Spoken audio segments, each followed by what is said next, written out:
ಇದು ಇಡೀ ರಾಜ್ಯ ರಾಜಕೀಯದಲ್ಲಿ ಅಲ್ಲೋಲ ಕಲ್ಲೋಲ ಸೃಷ್ಟಿ ಮಾಡುವಂತಹ ಸ್ಟೋರಿ. ಹನಿ ಟ್ರ್ಯಾಪ್ ಹಿಂದೆ ನಡೆದಿದೆಯಾ ಜಾತಿ ರಾಜಕೀಯ? ಎಸ್ಟಿ ಸಮುದಾಯಕ್ಕೆ ಬಿಗ್ ಶಾಕ್ ಕೊಡುವಂತಹ ಸ್ಟೋರಿ ಇದು.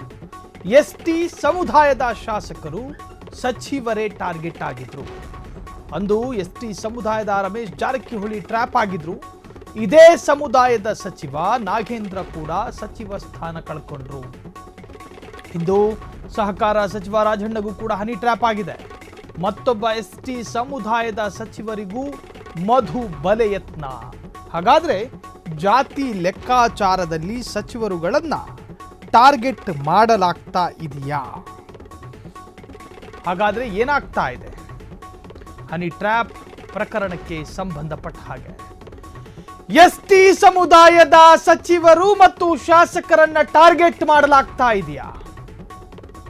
ಯಾಕೆ ಆ ಸಮುದಾಯದ ನಾಯಕರನ್ನೇ ಟಾರ್ಗೆಟ್ ಮಾಡಲಾಗ್ತಾ ಇದೆ? ರಮೇಶ್ ಜಾರಕಿಹೊಳಿಯನ್ನು ಕೂಡ ಇದೇ ತರಹದ ಹನಿ ಟ್ರ್ಯಾಪ್ಗೆ ಒಳಪಡಿಸಿದ್ರು. ಹನಿ ಟ್ರ್ಯಾಪ್ ಅಂತ ಹೇಳೋದಕ್ಕಾಗೋದಿಲ್ಲ. ಕಾರಣ ಆ ಒಂದು ವಿಡಿಯೋದಲ್ಲಿ ರಮೇಶ್ ಜಾರಕಿಹೊಳಿಗೆ ಇದ್ದಂಥ ಉತ್ಸಾಹ ಮತ್ತು ಉನ್ಮಾದ ಮತ್ತು ಅವರು ಆ ರತಿ ಕ್ರೀಡೆಯಲ್ಲಿ ಪಾಲ್ಗೊಂಡಂತಹ ರೀತಿ ವಿಧಾನ ಸೂತ್ರ ಅದನ್ನೆಲ್ಲ ಗಮನಿಸಿದ್ರೆ ಅದನ್ನ ಹನಿ ಟ್ರ್ಯಾಪ್ ಅಂತ ಹೇಳೋದಕ್ಕಾಗಲ್ಲ. ಏನೇ ಆಗಿದ್ರೂ ಕೂಡ ರಮೇಶ್ ಜಾರಕಿಹೊಳಿಯ ವಿಡಿಯೋ ಕೂಡ ವೈರಲ್ ಆಗಿತ್ತು. ಇಂದು ಸಹಕಾರ ಸಚಿವ ರಾಜಣ್ಣಗೂ ಕೂಡ ಹನಿ ಟ್ರ್ಯಾಪ್ ಪ್ರಯತ್ನ ನಡೆದಿದ್ದಾವೆ. ಮತ್ತೊಬ್ಬ ಎಸ್ಟಿ ಸಮುದಾಯದ ಸಚಿವರಿಗೂ ಕೂಡ ಮಧು ಬಲೆ ಬೀಸಿತ್ತ. ಎಸ್ಟಿ ಸಮುದಾಯದ ಸಚಿವರನ್ನೇ ಟಾರ್ಗೆಟ್ ಮಾಡಲಾಗಿದೆಯಾ? ಇದು ಇಡೀ ರಾಜ್ಯ ರಾಜಕೀಯದಲ್ಲಿ ಶಾಕಿಂಗ್ ಸ್ಟೋರಿ. ಹನಿ ಟ್ರ್ಯಾಪ್ ಹಿಂದೆ ನಡೆದಿದೆಯಾ ಜಾತಿ ರಾಜಕೀಯ? ಎಸ್, ಹಾಗಾದ್ರೆ ಏನಾಗ್ತಾ ಇದೆ? ಇಡೀ ರಾಜ್ಯ ರಾಜಕೀಯದಲ್ಲಿ ಅಲ್ಲೋಲ ಕಲ್ಲೋಲ ಸೃಷ್ಟಿ ಮಾಡಿದಂತಹ ಒಂದು ಪ್ರಕರಣ. ಮೊನ್ನೆ ಸದನದಲ್ಲಿ ಸ್ವತಃ ಸಚಿವರು ಬಾಯಿ ಬಿಟ್ಟು ಹೇಳುವ ಮುನ್ನವೇ ಬಸನಗೌಡ ಪಾಟೀಲ್ ಯತ್ನಾಳ್, ವಿಜಯಪುರದ ಶಾಸಕರು, ಎದ್ ನಿಂತ್ಕೊಂಡು ಹೇಳಿದ್ರು, ಕಾಂಗ್ರೆಸ್ ಸಚಿವರಿಗೆ ಹನಿ ಟ್ರ್ಯಾಪ್ ಯತ್ನ ಆಗಿದೆ. ಒಬ್ಬ ಕಾಂಗ್ರೆಸ್ನ ಸಚಿವನಿಗೆ ರಕ್ಷಣೆ ಇಲ್ಲದೆ ಇದ್ರೆ ಜನಸಾಮಾನ್ಯರಿಗೆ ನಿಮ್ಮ ಪಕ್ಷ ಹೆಂಗ್ ರಕ್ಷಣೆ ಕೊಡುತ್ತೆ? ಸಚಿವರೊಬ್ಬರ ಮಾನಹಾನಿಗೆ ಪ್ರಯತ್ನಗಳು ಆಗಿತ್ತು. ಸಚಿವರೊಬ್ಬರ ಮಾನವಧೆಗೆ ಪ್ರಯತ್ನಗಳಾಗಿತ್ತು. ಏನೋ ಅಲರ್ಟ್ ಆಗಿದ್ರು ರಾಜಣ್ಣ ಎಚ್ಚೆತ್ಕೊಂಡ್ರು, ಇಲ್ಲಾಂದ್ರೆ ತಗಲಾಕೊಂಡಿರೋರು, ಊರು ಬಾಗ್ಲಾಗಿರೋದು ಪೆನ್ ಡ್ರೈವು. ರಾಜ್ಯದಲ್ಲಿ ಎಸ್ಟಿ ಸಮುದಾಯದ ನಾಯಕರೇ ಟಾರ್ಗೆಟ್ ಯಾಕೆ ಎನ್ನುವಂತಹ ಪ್ರಶ್ನೆಗಳು ಕಾಡ್ತಾ ಇದೆ. ಮೂರು ಪಕ್ಷಗಳಲ್ಲೂ ಎಸ್ಟಿ ನಾಯಕರ ಮೇಲೆ ಒಂದೊಂದು ಅಸ್ತ್ರಗಳನ್ನ ಬೀಸಲಾಗ್ತಾ ಇದೆ. ರಾಮುಲು ಸಂಸದನಾಗೋ ಆಸೆಗೂ ಎಳ್ಳು ನೀರು. ವಿಧಾನಸಭೆ ಎಲೆಕ್ಷನ್ಗೆ ನಿಂತರೂ ರಾಮುಲುರನ್ನ ಸೋಲಿಸಿದ್ರು. ಕಾಂಗ್ರೆಸ್ನಲ್ಲಿರುವ ಎಸ್ಟಿ ಸಚಿವರುಗಳು ಕೂಡ ಟಾರ್ಗೆಟ್ ಆಗ್ತಾ ಇದ್ದಾರೆ. ಹಾಗಿದ್ರೆ ಒಂದೇ ಸಮುದಾಯದ ನಾಯಕರು ಟಾರ್ಗೆಟ್ ಯಾಕೆ ಎನ್ನುವಂತಹದ್ದು. ಎಸ್ಟಿ ಸಮುದಾಯದ ನಾಯಕರಿಗೆ ಅಡ್ಡಗಾಲು ಹಾಕ್ತಿರೋರು ಯಾರು? ಬುಡಕಟ್ಟು ಸಮುದಾಯದ ಮಂದಿ ಬೆಳೆಯೋದು ಇಷ್ಟ ಇಲ್ವಾ? ಯಾಕೆ ಆ ಸಮುದಾಯದ ನಾಯಕರನ್ನ ಟಾರ್ಗೆಟ್ ಮಾಡಲಾಗ್ತಿದೆ? ಮತ್ತೆ ಒಗ್ಗಟ್ಟಾಗಲು ವೇದಿಕೆ ಸೃಷ್ಟಿಸಿಕೊಳ್ತಿದೆ ಎಸ್ಟಿ ಸಮುದಾಯ. ಜಾಗೃತರಾಗೋಣ ಬನ್ನಿ ಅಂತ ಸೋಷಿಯಲ್ ಮೀಡಿಯಾದಲ್ಲಿ ಚರ್ಚೆಗಳು ಶುರುವಾಗಿದೆ. ರಾಜ್ಯದಲ್ಲಿ ಎಸ್ಟಿ ಸಮುದಾಯದ ನಾಯಕರೇ ಟಾರ್ಗೆಟ್ ಯಾಕೆ ಎನ್ನುವಂತಹ ವಿಚಾರಕ್ಕೆ ಸಂಬಂಧಪಟ್ಟ ಹಾಗೆ ಶ್ರೀರಾಮುಲು ಕಳೆದ ವಿಧಾನಸಭೆ ಚುನಾವಣೆಯಲ್ಲೂ ಕೂಡ ಸೋತರು. ಅದಾದ ನಂತರ ಅವರಿಗೆ ಲೋಕಸಭಾ ಚುನಾವಣೆಗೂ ಕೂಡ ಅವಕಾಶ ಸಿಗಲಿಲ್ಲ. ವಾಲ್ಮೀಕಿ ಸಮುದಾಯ ಅಂತ ಕರೆಯಲ್ಪಡುವಂತಹ ಒಂದು ಸಮುದಾಯದ ನಾಯಕರು ಈ ಹಿಂದೆ ರಮೇಶ್ ಜಾರಕಿಹೊಳಿ ಡೆಲ್ಲಿ ಡೆಲ್ಲಿ ಅನ್ನೋ ಡೈಲಾಗು ನಿಮಗೆ ಈಗಲೂ ನೆನಪಿರ್ಬೋದು. ಆ ಒಂದು ವಿಡಿಯೋ ಬಹಳಷ್ಟು ವೈರಲ್ ಆಗಿತ್ತು. ಜೊತೆಗೆ ಆ ವಿಡಿಯೋದಲ್ಲಿ ಕಾಣಿಸಿಕೊಂಡಂತಹ ಯುವತಿಯ ಜೊತೆ ರಮೇಶ್ ಜಾರಕಿಹೊಳಿ ವರ್ತಿಸಿದ ಅತ್ಯಂತ ಅಸಭ್ಯ ವರ್ತನೆ ಎಲ್ಲವೂ ಕೂಡ ವಿಡಿಯೋ ರೆಕಾರ್ಡ್ ಮುಖಾಂತರವಾಗಿ ಎಲ್ಲರಿಗೂ ಸಿಗೋ ಥರ ವ್ಯಾಪಕ ವೈರಲ್ ಆಗಿತ್ತು. ಸೊ ಈಗ ರಾಜಣ್ಣ, ಅದೇ ಸಮುದಾಯಕ್ಕೆ ಸಂಬಂಧಪಟ್ಟಂಥ ರಾಜಣ್ಣನ ಮಗನಿಗೂ ಕೂಡ ಹನಿ ಟ್ರ್ಯಾಪ್ ಪ್ರಯತ್ನಗಳಾಗಿತ್ತು 6 ತಿಂಗಳ ಹಿಂದೆ. ನಿರಂತರವಾಗಿ ಹನಿ ಟ್ರ್ಯಾಪ್ ಮಾಡಲಾಗ್ತಾ ಇತ್ತು. ಆದರೆ ಅಪ್ಪ ಮಗ ಇಬ್ಬರು ಕೂಡ ಅವರ ಟ್ರ್ಯಾಪ್ಗೆ ಸಿಕ್ಕಿ ಹಾಕಿಕೊಳ್ಳಲಿಲ್ಲ. ಅದು ಹೆಂಗೆ ಅಲರ್ಟ್ ಆದರೂ ಗೊತ್ತಿಲ್ಲ. ಒಂದು ವೇಳೆ ಸಿಕ್ಕಿ ಹಾಕಿಕೊಂಡಿದ್ದರೆ ಬಹುಶಃ ಮಾನಹರಣ ಆಗ್ತಾ ಇತ್ತು. ನಿಜಕ್ಕೂ ಕೂಡ ಶಾಕಿಂಗ್ ಹೇಳಿಕೆ ಇದು. ರಾಜಣ್ಣ ಹೇಳಿದ್ರು, ನನ್ನದು ಮಾತ್ರವಲ್ಲ 48 ಸಚಿವರ ಹನಿ ಟ್ರ್ಯಾಪ್ ವಿಡಿಯೋಗಳಾಗಿರಬಹುದು. ನ್ಯಾಯಾಧೀಶರಿದ್ದಾರೆ, ಸಚಿವರುಗಳಿದ್ದಾರೆ, ಶಾಸಕರಿದ್ದಾರೆ, ಕೇಂದ್ರದ ಮಿನಿಸ್ಟರ್ಗಳು ಇರಬಹುದು ಅಂತ ಹೇಳಿ ಶಂಕೆಯನ್ನು ವ್ಯಕ್ತಪಡಿಸಿದ್ರು ರಾಜಣ್ಣ. ಹಾಗಾದರೆ ಈ ಪ್ರಕರಣಕ್ಕೆ ಸಂಬಂಧಪಟ್ಟ ಹಾಗೆ ಒಂದಷ್ಟು ಅಪ್ಡೇಟ್ಸ್ಗಳು ಲಭ್ಯವಾಗ್ತಾ ಇದೆ.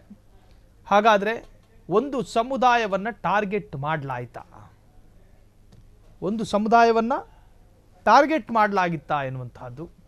ಹಾಗಾದರೆ ರಾಜಣ್ಣ ಸ್ಫೋಟಿಸಿದ ಬಾಂಬಿಗೆ ರಾಜಕೀಯ ಅಲ್ಲೋಲ ಕಲ್ಲೋಲ.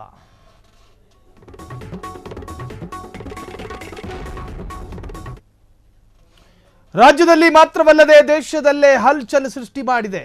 ಸಹಕಾರ ಸಚಿವ ರಾಜಣ್ಣಗೆ ಮಧು ಬಲೆ ಬೀಸಿದ್ಯಾರು? ಹನಿ ಬಲೆ ಬಗ್ಗೆ ಸಹಕಾರ ಸಚಿವರು ಹೇಳಿದ್ದೇನು? ಆ ಪ್ರಭಾವಿ ಮೇಲೆ ಪ್ರಭಾವಿ ಮಂತ್ರಿಗೆ ಅನುಮಾನವಿದೆಯಾ? ಪ್ರಭಾವಿ ರಾಜಕಾರಣಿ ಮೇಲೆ ಪರೋಕ್ಷವಾಗಿ ಮಂತ್ರಿಯೊಬ್ಬರು ಆರೋಪಿಸಿದ್ದಾರೆ. ಹಾಗಾದ್ರೆ ಯಾರು ಆ ಪ್ರಭಾವಿ ಮಂತ್ರಿ?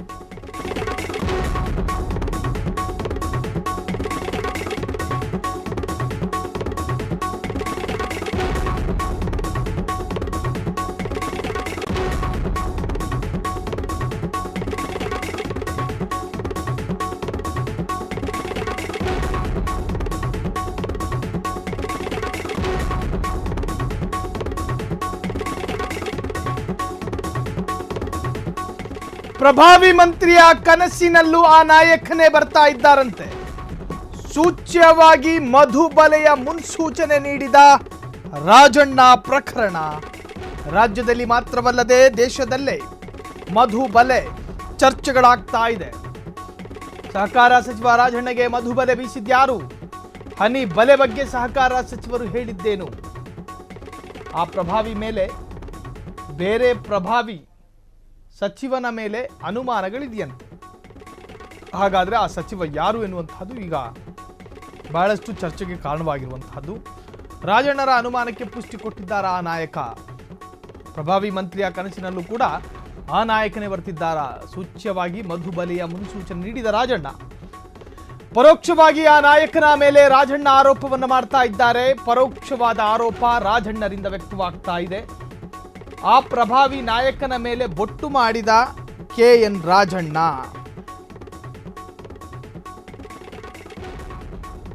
ಹಿಂದಿನ ಹನಿ ಬಲೆಗೆ ಬಿದ್ದವರ ಹೆಸರು ಹೇಳಿ ಆರೋಪ.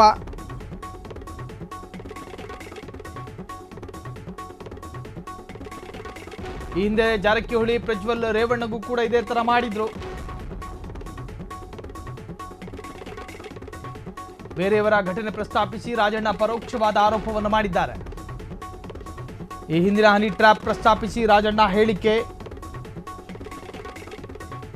ಪರೋಕ್ಷವಾಗಿ ಆ ನಾಯಕನ ಮೇಲೆ ರಾಜಣ್ಣ ಆರೋಪ ಮಾಡಿದ್ದಾರೆ.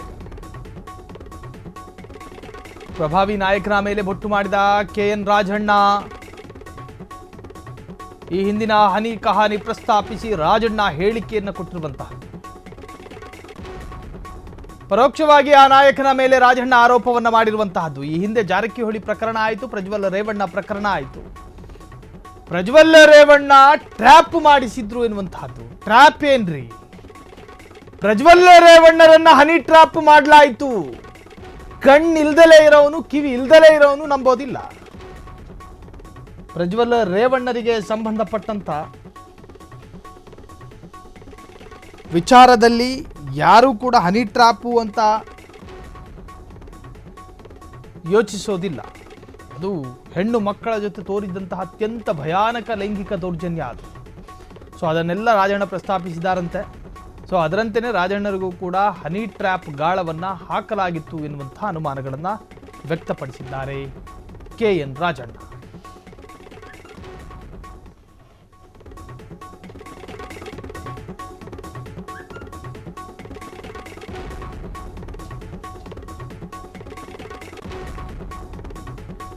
ನನಗೆ ಯಾರು ಮಾಡಿಸಿದ್ದಾರೋ ಅದೆಲ್ಲ ತನಿಖೆಯಾಗಬೇಕು. CM ಗೃಹ ಸಚಿವರಿಗೆ ದೂರು ನೀಡುತ್ತೇವೆ.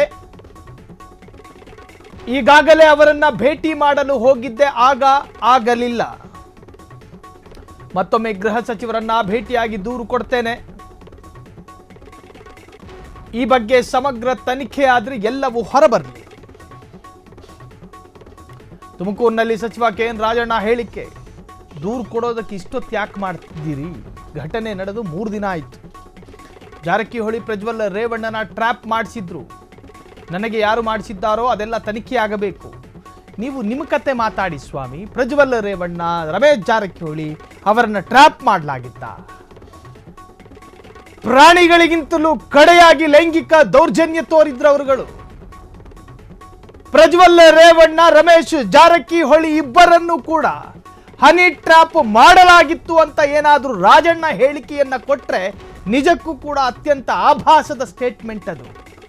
ಅವರಿಬ್ಬರು ಮಾಡಿದ್ದು ಲೈಂಗಿಕ ದೌರ್ಜನ್ಯ. ಆ ತರಹದ ಪ್ರಕರಣ ನಿಮ್ಮದಲ್ಲ,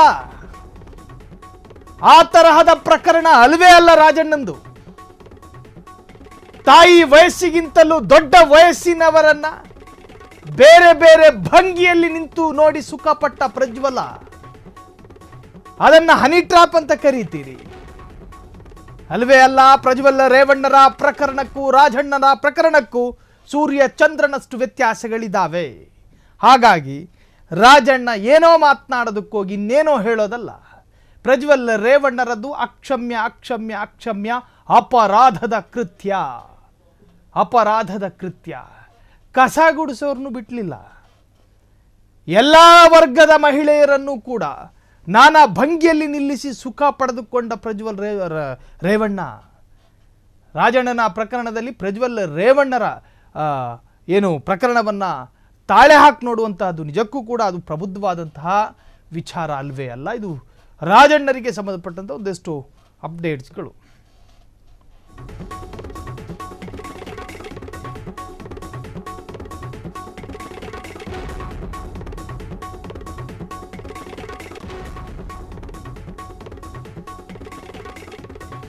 ಎಸ್, ಈ ಪ್ರಕರಣಕ್ಕೆ ಸಂಬಂಧಪಟ್ಟ ಹಾಗೆ ಸ್ವತಃ ರಾಜಣ್ಣ ಏನೇನು ಮಾತನಾಡಿದ್ದಾರೆ ಮತ್ತು ಅವರ ಮಾತಿನ ಉದ್ದಕ್ಕೂ ಏನೇನು ಉಲ್ಲೇಖ ಆಯಿತು ಎಲ್ಲವನ್ನು ನೋಡ್ಕೊಂಡು ಬರೋಣ.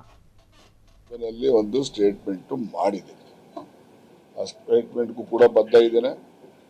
ಅದರಂತೆ ನಾನು ಏನೆಲ್ಲ ಕಾನೂನಿನ ಕ್ರಮಗಳನ್ನು ತೆಗೆದುಕೋಬೇಕಾಗಿದೆ ಅದನ್ನು ಕೂಡ ನಾನು ಗೃಹ ಮಂತ್ರಿಗಳನ್ನು ಭೇಟಿ ಮಾಡಿ ಅವ್ರಿಗೂ ಕೂಡ ಲಿಖಿತವಾದಂಥ ದೂರನ್ನು ಕೂಡ ಸಲ್ಲಿಸ್ತೇನೆ. ಇವತ್ತು ನಾಳೆ ಸ್ವಲ್ಪ ಇವೆಲ್ಲ ಬ್ಯುಸಿ ಇದ್ದೆ, ಅದಕ್ಕೋಸ್ಕರ ಆಗಿಲ್ಲ. ನಾಳೆ ನಾಡಿದ್ದು ಆಚೆ ನಾಡಿದ್ದು ಕೂಡ ನಾನು ಪ್ರವಾಸ ನಾಳೆ ಕೋಲಾರಕ್ಕೆ ಹೋಗ್ತೀನಿ, ನಾಡಿದ್ದು ಬೆಳಿಗ್ಗೆ ತಿಪ್ಟೂರ್ಗೆ ಹೋಗ್ತೀನಿ, ಆಚೆ ನಾಡಿದ್ದು ತುರುವೇಕೆರೆಗೆ ಹೋಗ್ತೀನಿ. 3 ತಿಂಗಳಿಂದೆಲ್ಲ 1.5 ತಿಂಗಳಿಂದ ನಡೀತಾ ಇದೆ. ತುಮಕೂರು ಮನೆ, ಮಧುಗಿರಿ ಮನೆ, ಬೆಂಗಳೂರು ಬೇರೆ ಬೇರೆ ಕಡೆ ಕೂಡ ನಿಮ್ಮನ್ನ ಪ್ರಯತ್ನ ಮಾಡಿದ್ದಾರೆ. ಮತ್ತೆ 3-4 ಸಲ ಬಂದು ಆಕೆ ಭೇಟಿ ಮಾಡಿದ್ದಾರೆ. ನೀವು ಆಕೆಯನ್ನ ಹೊಡೆದಿದ್ದೀರಿ ಅಂದ್ರೆ ಅದೆಲ್ಲ ಆಗಿದೆ. ಈಗ ಏನೇನೆಲ್ಲ ಡೀಟೇಲ್ ಕೃತ್ಯ ನಡೆದಿದೆ ಅನ್ನೋದನ್ನು ನಾನು ವಿವರವಾಗಿ ನನ್ನ ಹೇಳಿಕೆನಲ್ಲಿ ಹೇಳಿ ಕೊಡ್ತೇನೆ. ನಾನು ಅದನ್ನೆಲ್ಲ ಈಗ ಎಲ್ಲರ ಮುಂದೆ ಏನು ಎತ್ತ ಅಂತ ಹೇಳಿ ಹೇಳಲಿಕ್ಕೆ ನಾನು ಬಯಸೋದಿಲ್ಲ. ಎಲ್ಲ ಆಗಿದ್ದವೆಲ್ಲ ಹೇಳ್ತೀನಿ ನೋಡಿ. ಹೈಕಮಾಂಡ್ಗೆ ನೋಡೋಣ. ನಮ್ಮ ಈಗ ಸತೀಶ್ ಜಾರಕಿಹೊಳಿ ಅವರು ಕೂಡ ಇದ್ರ ಬಗ್ಗೆ ನಾವು ತೀವ್ರವಾಗಿ ತಗೋಬೇಕು ಅಂತ ಹೇಳಿದ್ದಾರೆ. ತೀವ್ರವಾಗಿ ತಗೋಬೇಕು ಅಂದ್ರೆ ಯಾವ ರೀತಿ ತೀವ್ರತೆ ಅಂತಕ್ಕಂಥದ್ದನ್ನ ಅವರ ಬಾಯಿಂದನೇ ಕೇಳಿ ನಾವೆಲ್ಲ ಏನು ಒಂದು ಲೈಟ್ ಮೈಂಡೆಡ್ ಇದ್ದೀವಿ, ಎಲ್ಲ ಕೂತ್ಕೊಂಡು ಮಾತಾಡಿ ಮುಂದೆ ತೀರ್ಮಾನ ಮಾಡ್ತೀವಿ. ಯಾರು ಮಾಡಿದ್ದಾರೆ ಅಂತ ನನಗೆ ನಾನು ಹೇಳಲಿಕ್ಕೆ ಸಾಧ್ಯ ಇಲ್ಲ. ಯಾರು ಟಾರ್ಗೆಟ್ ಮಾಡಿದ್ರು ಅಂತ ಈಗ ಸತೀಶ್ ಜಾರಕಿಹೊಳಿ ಟಾರ್ಗೆಟ್ ಮಾಡಿದ್ರು. ಯಾವ ಕಾರಣಕ್ಕೆ ಮಾಡಿದ್ರು? ಆಮೇಲೆ ಅಲ್ಲಿ ಹಾಸನ್ನಲ್ಲಿ ಇವರಿಗೆ ಟಾರ್ಗೆಟ್ ಮಾಡಿದ್ರು. ಅದನ್ನ ಯಾವ ಕಾರಣಕ್ಕೆ ಮಾಡಿದ್ರು? ಅಲ್ಲಿ ಯಾರನ್ನ ಒಬ್ಬೊಬ್ಬರಿಗೆ ರಮೇಶ್ ಜಾರಕಿಹೊಳಿದು ಇರ್ಬೋದು, ಹಾಸನದಲ್ಲಿ ರೇವಣ್ಣನ್ ಟಾರ್ಗೆಟ್ ಮಾಡಿದ್ದಿರ್ಬೋದು, ಅಥವಾ ಪ್ರಜ್ವಲ್ ರೇವಣ್ಣನ್ ಟಾರ್ಗೆಟ್ ಮಾಡಿದ್ದಿರ್ಬೋದು. ಹಿಂಗೆ ಯಾರ್ಯಾರು ಏನೇನು ಮಾಡ್ತಾರೆ ಒಂದೊಂದು ಉದ್ದೇಶ ಇಟ್ಕೊಂಡು ಮಾಡಿರ್ತಾರೆ. ನಾನು ಏನು ಉದ್ದೇಶ ಇಟ್ಟಿದ್ದಾರೆ ಅಂತಕ್ಕಂಥದ್ದು ಅಥವಾ ಯಾರು ಇಟ್ಟಿದ್ದಾರೆ ಅಂತಕ್ಕಂಥದ್ದು ನನಗೆ ಗೊತ್ತಿಲ್ಲ. ಅದನ್ನ ತನಿಖೆನಲ್ಲಿ ಗೊತ್ತಾಗಬೇಕು, ಗೊತ್ತುಪಡಿಸ್ಬೇಕು. ನಾವು ನೋಡಿ ಅದು ಸರ್ಕಾರಕ್ಕೆ ಬಿಡ್ತೀವಿ. ಸರ್ಕಾರ ಅಂದ್ರೆ ಗೃಹ ಮಂತ್ರಿಗಳಿಗೆ ಬಿಡ್ತೀವಿ. ಅವರು ಹಿರಿಯ ಅಧಿಕಾರಿಗಳ ಜೊತೆ ಚರ್ಚೆ ಮಾಡಿ ಯಾವ ರೀತಿ ತನಿಖೆ ಮಾಡಿದ್ರೆ ಸೂಕ್ತ. ಯಾಕೆಂದ್ರೆ ಇದರಲ್ಲಿ ಇವ್ರು ಸೇರಿದ್ದಾರೆ ಅವ್ರು ಸೇರಿದ್ದಾರೆ ಅಂತ ನಾನು ನಿರ್ದಿಷ್ಟವಾಗಿ ಹೇಳಕ್ ಬರೋದಿಲ್ಲ. ಯಾರೆಲ್ಲ ಸೇರಿದ್ದಾರೆ ಅಂತಕ್ಕಂಥದ್ದು ಸತ್ಯ ಹೊರ ಬರಬೇಕು ಅಂತಕ್ಕಂಥದ್ದು ಅಷ್ಟೇ. ಅವ್ರಿಗೆ ಯಾಕೆ ಬರೀತೀರಿ ಗೃಹ ಮಂತ್ರಿಗಳಿಗೆ? ಹೈಕಮಾಂಡ್ಗೆ ಯಾಕೆ ದೂರು ಕೊಡ್ಬೇಕು? ಇದು ನಿಮ್ಮ ಪಕ್ಷದಲ್ಲಿ ಇರುವಂತ ಮುಖಂಡರು ಅಲ್ಲಪ್ಪ, ನಾಳೆ ಯಾವ್ದಾನ ಸಿಡಿ ಗಿಡಿ ತಗೊಂಡೋಗಿ ಹೈಕಮಾಂಡ್ ಕೊಟ್ರೆ ಮೊದ್ಲೇ ರಾಜಣ್ಣ ಹೇಳಿದ್ದಂತ ಗೊತ್ತಿರ್ಬೇಕಲ್ಲ ಅವ್ರಿಗೆ. ಅಲ್ಲ, ಪಕ್ಷದವರ ಮೇಲೆ ಏನಂತ ದೂರು ಕೊಡ್ತೀರಾ ಅಂತ? ಪಕ್ಷದವರಿಂದ ನಾನು ಯಾವುದೇ ರೀತಿಯ ಲೋಪ ಎಸಗಿಲ್ಲ. ನನ್ನ ಮೇಲೆ ಯಾವ್ದಾದ್ರು ಲೋಪ ಇದೆ ಅಂತ ದೂರು ಬಂದ್ರೆ ಅದನ್ನ ನೀವು ನಂಬಾರ್ದು. ನಂಬೋದಕ್ಕಿಂತ ಮುಂಚಿತವಾಗಿ ನನಗೊಂದು ಅವಕಾಶ ಕೊಟ್ಟು ನನ್ನ ಎಕ್ಸ್ಪ್ಲನೇಷನ್ ಕೇಳಬೇಕು. ಇವೆಲ್ಲ ಇರ್ತಾವ. ಇವೆಲ್ಲ ಡಿ.ಕೆ. ಸರ್ ಒಂದು ಮಾತು ಹೇಳಿದ್ದಾರೆ, ಆ ಕಡೆಯಿಂದ ಹಲೋ ಅಂದಾಗ ಈ ಕಡೆಯಿಂದ ಹಲೋ ಅಂದ್ರೆ ಮಾತ್ರ ಮುಂದೆ ಹೋಗುತ್ತೆ, ಇಲ್ಲದ್ರೆ ಮುಂದೆ ಹೋಗಲ್ಲ. ಅದು ಹೌದಾ? ರೀತಿ ಮಾತಾಡಿದ್ದಾರೆ. ಅದು ನನಗೆ ಗೊತ್ತಿಲ್ಲ. ಅವ್ರವ್ರ ಅನುಭವ ಅವ್ರು ಹೇಳಿರ್ತಾರೆ. ಅಲ್ಲ, ಯಾರೆಲ್ಲ ತೋಡಿದ್ರು ನೋಡ್ರಿ, ನನಗೆ ಕೇಳಿ, ಯಾವತ್ತೂ ಕೂಡ ನಾನು ಯಾರಿಗೂ ಕೆಟ್ಟದನ್ನು ಬಯಸೋನಲ್ಲ. ಯಾರೆಲ್ಲ ನಾನು ಕೆಟ್ಟದ್ದು ಬಯಸ್ತಾರೆ ಅವ್ರು ಯಾರು ಉದ್ಧಾರನೂ ಆಗಿಲ್ಲ. ಇದುವರೆಗೂ ಒಂದು 106 ಉದಾಹರಣೆಗಳನ್ನ ಕೊಡಬಲ್ಲೆ. ಅದರಿಂದ ಯಾರ್ಯಾರು ಏನೇನು ಮಾಡ್ತಾರೆ ಅವ್ರವ್ರೇ ಅನುಭವಿಸ್ತಾರೆ. ನನಗೇನು ಕೆಟ್ಟದ್ದು ಮಾಡೋದು ಯಾರಿಗಾದ್ರು ಅಂತೇಳಿ ನನಗೇನು ಅವಶ್ಯಕತೆ ಇಲ್ಲ. ಅವನಿಗೆ ಕೆಟ್ಟದ್ದು ಮಾಡೋದು ನನಗೆ ಬರೋದೇನಿರ್ತದೆ. ಅದರಿಂದ ನನಗೆ ಯಾರನ್ನ ಕೆಟ್ಟದ್ದು ಮಾಡಿದ್ರು ಅವ್ರಿಗೂ ಏನು ಅನುಕೂಲ ಆಗಲ್ಲ. ಅವರಿಗೆ ಅದರದ್ದು ಬೂಮ್ರಂಗ್ ಆಗ್ತದೆ. ಇದು ನನ್ನ ನಂಬಿಕೆ ಇರೋದು. ಅಲ್ಲ, ನಿಮ್ಮ ಬೇಡಿಕೆ ಏನು ಸರ್? ಒತ್ತಾಯ ಅಂದ್ರೆ ಹೈಕೋರ್ಟ್ ಏನಿಲ್ಲ ರೀ, ಯಾರಿಗಾದ್ರೂ ಕೊಟ್ಟು ಮಾಡಿಸ್ಲಿ. ಯಾರೆಲ್ಲ ಸೇರಿದ್ದಾರೆ ಇದು ನಮಗೆ ಆದಂತ ರೀತಿ ಬೇರೆಯವ್ರಿಗೆ ಆಗ್ಬಾರ್ದು. ಮುಂದೆ ಸಾರ್ವಜನಿಕ ಜೀವನದಲ್ಲಿ ಈಗ ನಾವೆಲ್ಲ ಇಲ್ಲಿ ಬೆಳಿಬೇಕು ಅಂತೇಳಿ ನಾವು ಏಕ್ದಮ್ ಬೆಳೆದ್ ಬಂದಿಲ್ಲ. ಆಯ್ತಪ್ಪ, ಈಗ ರಮೇಶ್ ಜಾರಕಿಹೊಳಿ ಮಂತ್ರಿ ಇದ್ನಪ್ಪ, ಅವನಿಗೆ ಪ್ರಭಾವ ಇರ್ಲಿಲ್ವಾ? ಹಂಗೆ ಯಾವತ್ ನೋಡ್ರಿ, ಯಾವತ್ತೂ ಕೂಡ ಕೇಳಿ, ರಾಜಕಾರಣದಲ್ಲಿ ಇರುವಂತವ್ರು ಅಥವಾ ಜನರ ಮೆಚ್ಚುಗೆ ಪಡೆದಿರ್ತಕ್ಕಂಥ ವ್ಯಕ್ತಿಗಳಿಗೆ ತೇಜೋವಧೆ ಮಾಡ್ತಕ್ಕಂಥದ್ದಕ್ಕೆ ಇವೆಲ್ಲ ಪ್ರಯತ್ನ ಇವತ್ತಿಂದಲ್ಲ, ಹಿಂದಿನ ಇತಿಹಾಸ ನೋಡ್ಕೊಂಬಂದು ಎಲ್ಲ ಕಾಲದಲ್ಲೂ ನಡೆದಿವೆ. ಅದೇನು ಹೊಸದೇನಲ್ಲ. ಆದ್ರೆ ನನ್ನ ಆಗ್ರಹ ಏನಪ್ಪಾ ಅಂದ್ರೆ, ಯಾರು ಇದರಲ್ಲಿ ಇನ್ವಾಲ್ವ್ ಆಗ್ತಾರೆ, ಯಾರೇ ಇರಲಿ, ನಾನೇ ಆಗ್ಲಿ, ಇನ್ನೊಬ್ಬನೇ ಆಗ್ಲಿ, ಯಾರೇ ಆಗ್ಲಿ, ಯಾರಿದ್ರಲ್ಲಿ ಭಾಗಿಯಾಗ್ತಾರೆ ಅವ್ರಿಗೆ ಪತ್ತೆ ಮಾಡ್ತಕ್ಕಂಥದ್ದು. ಅವ್ರಿಗೆ ಶಿಕ್ಷೆ ಕೊಡಿ ಅಂತ ನಾನೇನು ಒತ್ತಾಯ ಅಲ್ಲ. ಪತ್ತೆ ಮಾಡಿ ಇನ್ನು ಯಾರಿಗೂ ಈ ರೀತಿಯಾದ ತೇಜೋವಧೆ ಮಾಡ್ತಕ್ಕಂಥ ಪ್ರಯತ್ನ